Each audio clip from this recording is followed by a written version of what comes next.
Welcome back to ABC General Hospital Spoilers channel. Today we will learn about the shocking developments surrounding Nathan West's miraculous return from the dead, James West's heartbreaking father figure crisis, and the explosive romantic triangle that's about to tear Port Charles apart. Nathan West's resurrection sends shockwaves through Port Charles. The medical miracle that has everyone in Port Charles questioning reality continues to unfold. As Nathan West awakens in his hospital bed, leaving his sister Nina Reeves completely stunned and desperate for answers. The emotional reunion between siblings takes a dramatic turn when Nina, barely able to contain her overwhelming mix of joy and confusion, poses the question that's on everyone's mind. How are you here?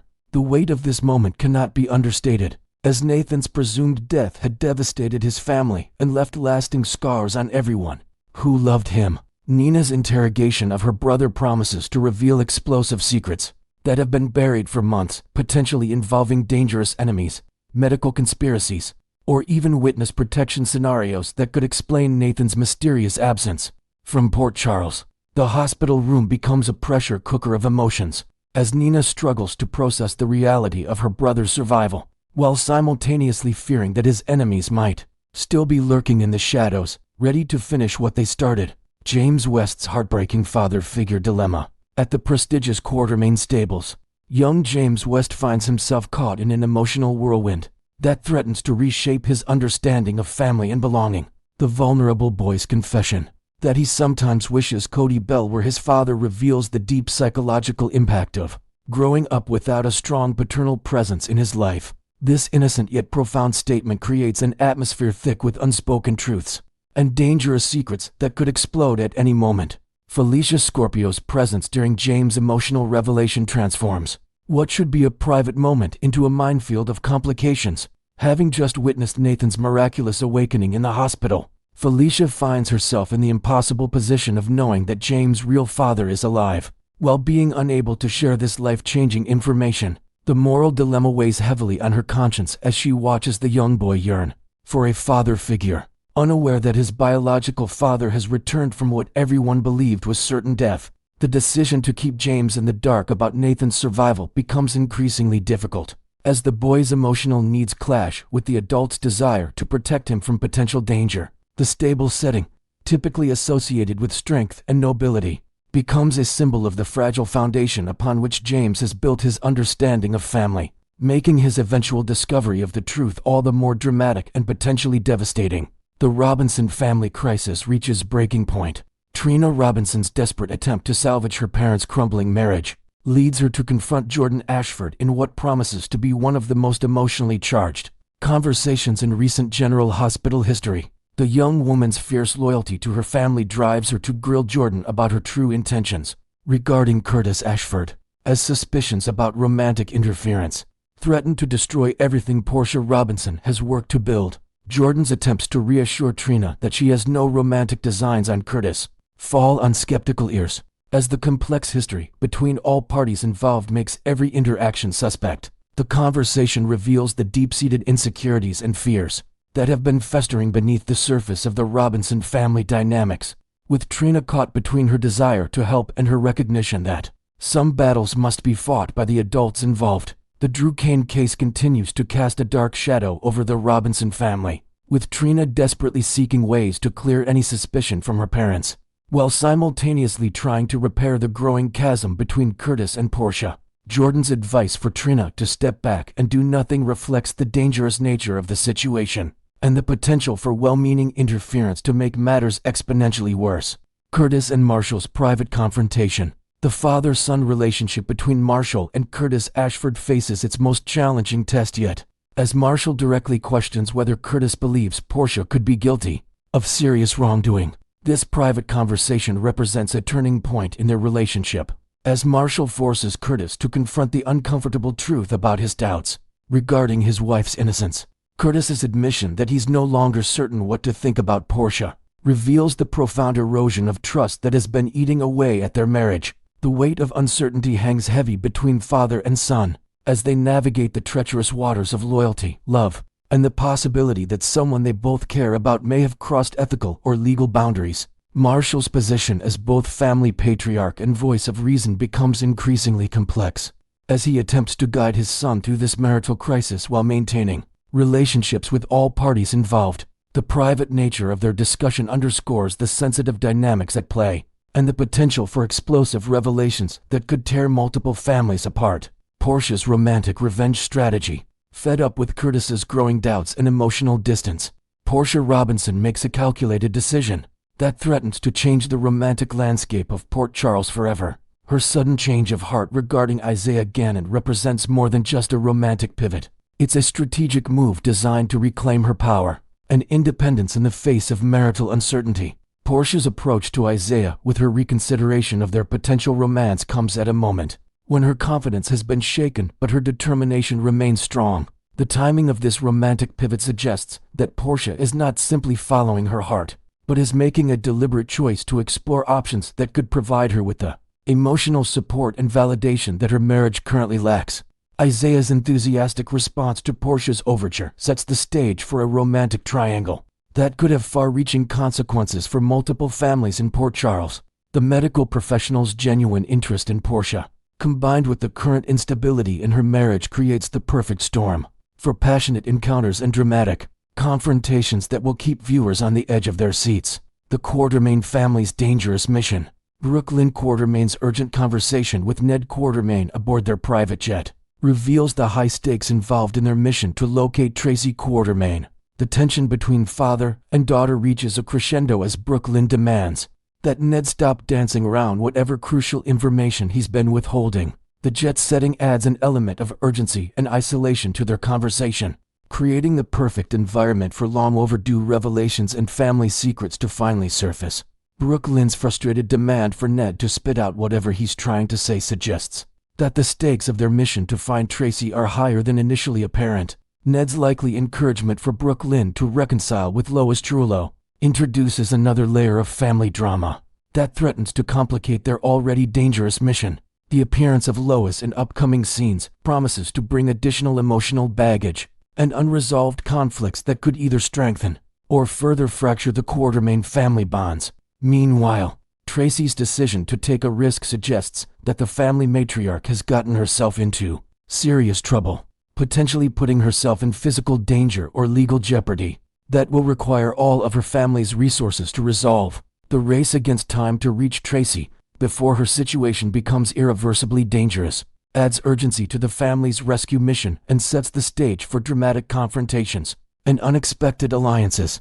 Next, we will learn about the shocking possibility that Drew Kane has been orchestrating an elaborate long-term scheme to reclaim his Quartermaine heritage through deception, manipulation, and potentially deadly consequences. Drew's calculated return to power. The evidence mounting against Drew Kane suggests that his recent banishment from the prestigious Quartermaine mansion and forced return to the surname Kane may have been nothing more than a temporary setback in a much larger, more sinister master plan.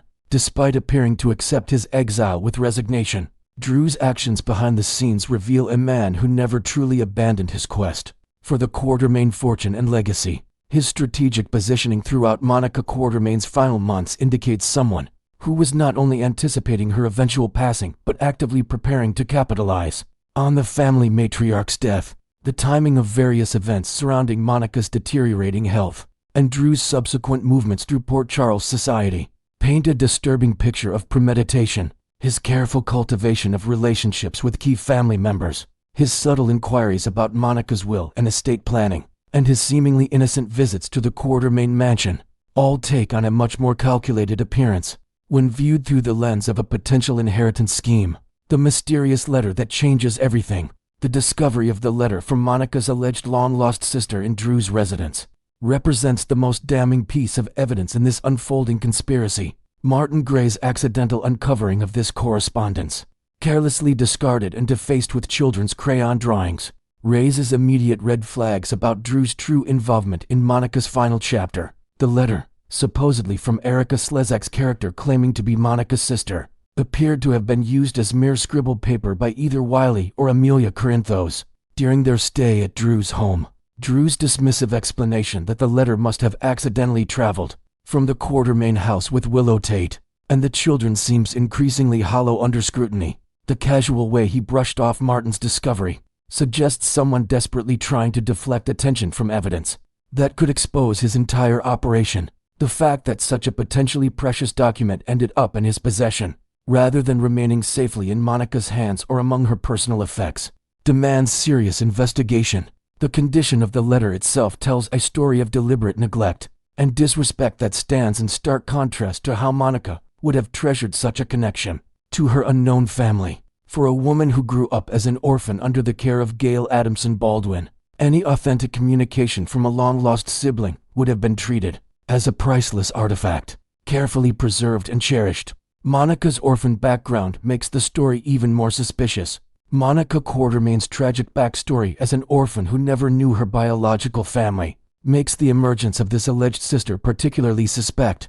Having grown up in the foster care system under Gail's guidance, Monica experienced firsthand the pain of family separation and abandonment. This background makes it virtually impossible to believe that she would ever treat a genuine letter from a discovered sibling with such callous indifference. The foster care system of Monica's era typically made efforts to keep siblings together whenever possible, making it strange that two sisters would have been separated without either knowing of the other's existence. If such a separation had occurred, both the orphanage records and Gail herself would likely have mentioned the existence of another child. The complete absence of any historical reference to Monica having a sister creates significant doubt about the letter's authenticity. Furthermore, Monica's character throughout her decades in Port Charles has been defined by her fierce devotion to family and her desperate desire to maintain connections with her loved ones. The idea that she would casually hand over a letter from a newly discovered sister to children for art projects defies everything viewers know about her personality and values. The pattern of deception mirrors Valentin's methods. Drew's potential scheme bears striking similarities to the elaborate cons previously executed by Valentin Casadini, particularly his use of hired actresses and forged documents to manipulate wealthy families. The sophistication required to create a convincing fake sister, complete with believable correspondence and potentially fabricated historical records, suggests someone with access to Valentin's network of criminal associates and forgers. The timeline of events supports the theory that Drew may have begun planning this deception months before Monica's death, carefully studying her medical condition and estimating how much time he had to execute his plan. His knowledge of Monica's failing health, combined with his insider understanding of Quartermaine family dynamics, would have given him significant advantages in crafting a believable story about a long-lost relative emerging at exactly the right moment. The hiring of an actress to portray Monica's sister would have required careful vetting and extensive coaching to create a convincing performance. This mysterious woman would need to know enough about Monica's early life and family history to pass initial scrutiny, while also being prepared to eventually claim inheritance rights or influence over Monica's final wishes. The letter's journey reveals the true conspiracy. The most telling aspect of this potential fraud lies in the letter's presence at Drew's house, rather than in Monica's possession. If the communication were genuine, it would logically have been sent directly to Monica at the Quartermaine mansion, where she could have responded privately and initiated a relationship with her supposed sister. The fact that Drew had possession of this document suggests he was either intercepting Monica's mail, or, more likely, that he was the true author and intended recipient of the correspondence. The theory that the fake sister sent the letter to Drew for approval before forwarding a copy to Monica aligns perfectly with how such a sophisticated con would operate. Drew would need to review and approve any communication to ensure it contained the right emotional triggers and historical details to convince Monica of its authenticity. This preliminary review process would explain why the original letter ended up in Drew's possession, where it was subsequently discovered by the children and used as drawing paper. The timing of the children's arrival at Drew's house, coinciding with the letter's presence there, suggests that Drew was either careless in securing his evidence or that the plan was accelerated due to Monica's sudden deterioration. Either scenario points to Drew being caught off guard by events moving faster than his carefully laid timeline anticipated. The ultimate long-game strategy. Drew's potential scheme represents the ultimate long-game strategy, combining patience, detailed planning, and ruthless manipulation to achieve his goal of reclaiming his place in the Quartermaine dynasty. By creating a fake sister who could either influence Monica's final decisions or potentially challenge her will after death, Drew positioned himself to benefit regardless of how events unfolded. The beauty of this plan from Drew's perspective lies in its multiple layers of protection and potential outcomes. If Monica had lived longer, the fake sister could have gradually gained her trust and potentially influenced her to restore Drew's position in the family. If Monica died before the relationship fully developed, the sister could emerge as a potential heir or challenger to existing inheritance arrangements, creating chaos that Drew could exploit. This elaborate deception reveals Drew as someone willing to exploit an elderly woman's deepest emotional vulnerabilities for personal gain, transforming him from a merely ambitious character into someone capable of true evil. The fact that he would manipulate Monica's lifelong pain over her unknown family shows a level of psychological cruelty that surpasses even his previous questionable actions. Next, we will learn about the explosive revelation that Britt Westburn's mysterious return from the dead may be connected to an elaborate medical conspiracy that could shake Port Charles to its very foundation. Britt's shocking return raises medical red flags. The medical community of Port Charles finds itself in complete upheaval, following Britt Westburn's miraculous reappearance after her supposed death at the hands of the notorious Hook Killer.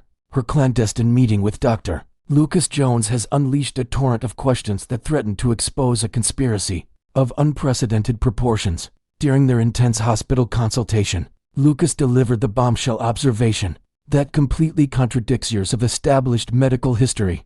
Britt shows absolutely no clinical signs of Huntington's disease, the degenerative condition that has supposedly controlled every major decision of her adult life. The timing of this revelation couldn't be more suspicious, coming just as Britt emerged from months of hiding in Croatia, where she claims to have been receiving experimental treatment for her condition. Her insistence that mysterious medications have been suppressing her symptoms raises immediate concerns about who has been controlling her medical care and why. The confident manner in which she dismissed Lucas's observations suggests someone who has been coached on exactly what to say when confronted with medical evidence that contradicts her supposed diagnosis. Lucas's professional assessment carries significant weight given his extensive medical training and his history with the Westburn family. His careful examination revealed none of the telltale neurological markers that should be present in someone with Britt's purported stage of Huntington's disease. The absence of tremors, cognitive decline, or motor function deterioration that typically manifest years after initial diagnosis creates a medical puzzle that demands immediate investigation. The 3-year medical mystery deepens.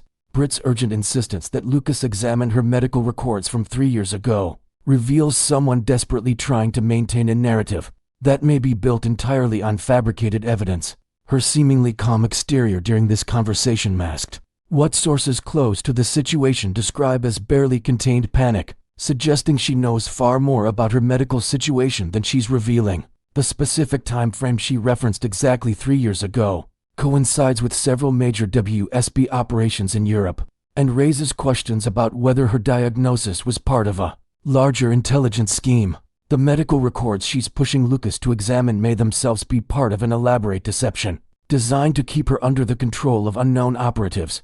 Her time in Croatia, supposedly receiving cutting-edge treatment, takes on a much more sinister cast when viewed through the lens of potential medical manipulation. The country's history as a hub for covert medical experiments and its connections to various international intelligence agencies make it the perfect location for staging an elaborate medical fraud. Her defensive posture when questioned about her symptom-free status suggests someone who has been thoroughly programmed to respond to exactly this type of medical scrutiny. The speed with which she deflected Lucas's concerns and redirected attention to historical records indicates sophisticated preparation for this exact scenario. This level of rehearsal points to handlers who anticipated that eventually someone would question the legitimacy of her diagnosis. WSB conspiracy reaches dangerous new levels. The potential involvement of WSB operatives in fabricating Britt's Huntington's diagnosis represents a new level of organizational manipulation that extends far beyond typical intelligence operations. Sources within Port Charles's medical community suggest that Professor Henry Hank Dalton's connections to the Five Poppies hotel operation may have provided the perfect cover for conducting illegal medical experiments on unwilling subjects. The sophisticated nature of maintaining a fake diagnosis over multiple years would require resources and expertise that only an organization like the WSB could provide. The psychological warfare aspect of convincing someone they're dying from an incurable genetic disease demonstrates a level of cruelty that surpasses traditional espionage methods. By creating false symptoms through carefully administered drugs or psychological manipulation, Britt's handlers could ensure her complete compliance with whatever mission they required. The fear of genetic destiny and inevitable death would make her willing to undertake extremely dangerous assignments in exchange for promised treatments. Intelligence sources hint that Britt's supposed death by the Hook Killer may have been an elaborate extraction operation designed to remove her from Port Charles when her usefulness in ongoing WSB operations had ended. The timing of her death coinciding with the resolution of several major storylines suggests careful planning to ensure her disappearance wouldn't interfere with other covert activities in the area. Pascal and Sidwell's sinister medical network. The emergence of Pascal and Jen Sidwell as potential architects of Britt's medical deception reveals a network of international criminals willing to use sophisticated medical fraud to achieve their goals. Their access to advanced laboratory facilities and corrupt medical professionals would make fabricating test results and maintaining long-term medical deceptions relatively straightforward.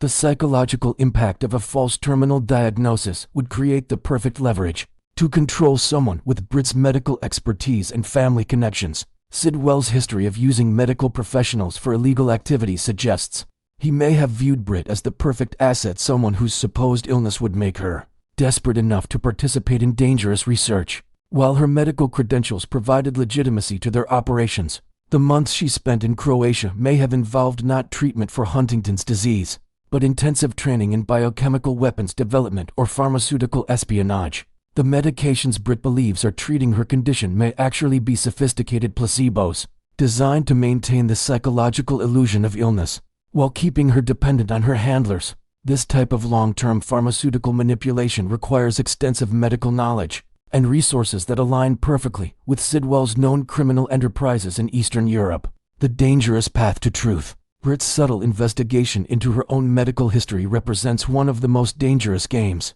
she could possibly play, especially if powerful criminal organizations have invested years in maintaining her false diagnosis.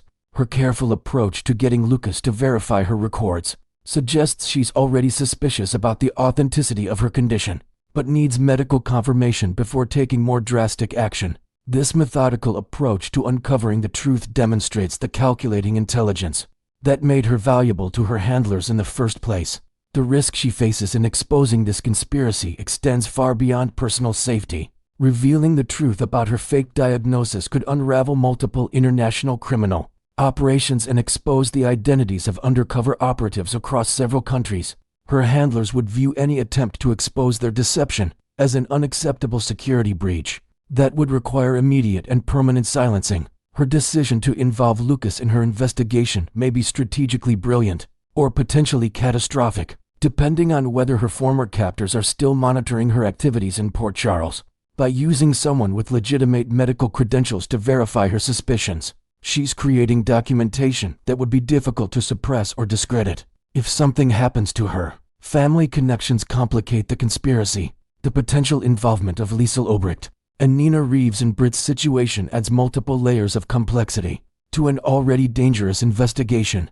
Their emotional connections to Britt could either provide crucial support in exposing the truth or create additional vulnerabilities that her enemies could exploit. Liesel's own history with dangerous medical experiments and criminal organizations gives her unique insight into the type of conspiracy Britt may have uncovered, but it also makes her a target for elimination if the truth begins to emerge. Nina's recent experiences with identity manipulation and psychological warfare make her particularly sensitive to signs that Britt may be the victim of similar tactics. Her growing suspicions about the authenticity of her friend's medical condition could provide the emotional support Britt needs to continue her dangerous investigation, but it also risks exposing Nina to retaliation from the same criminal network. The family dynamics surrounding Britt's return create a delicate balance between maintaining operational security and seeking the help she'll need to survive the revelation of such a massive conspiracy. Her protectiveness toward her loved ones may be preventing her from seeking the support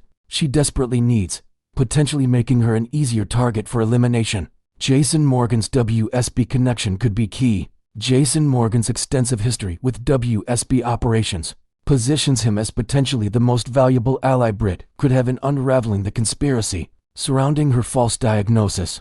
His understanding of how intelligence agencies manipulate medical records and use healthcare professionals as assets could provide crucial insights into who orchestrated her deception and why. The timing of her return coinciding with Jason's own renewed involvement in covert operations suggests their paths may be destined to intersect in dangerous ways. Jason's network of contacts within various intelligence and criminal organizations could help identify the specific operatives responsible for Britt's situation, but involving him also risks escalating the conflict to international levels. His reputation for protecting innocent people caught in criminal conspiracies makes him a natural ally, but his methods of dealing with such situations often involve violence that could endanger everyone Britt cares about. The connection between Jason's current WSB complications and Britt's mysterious medical situation may run deeper than either of them realizes, potentially making them pawns in a much larger game involving multiple intelligence agencies and criminal organizations competing for control over advanced medical technology and pharmaceutical resources.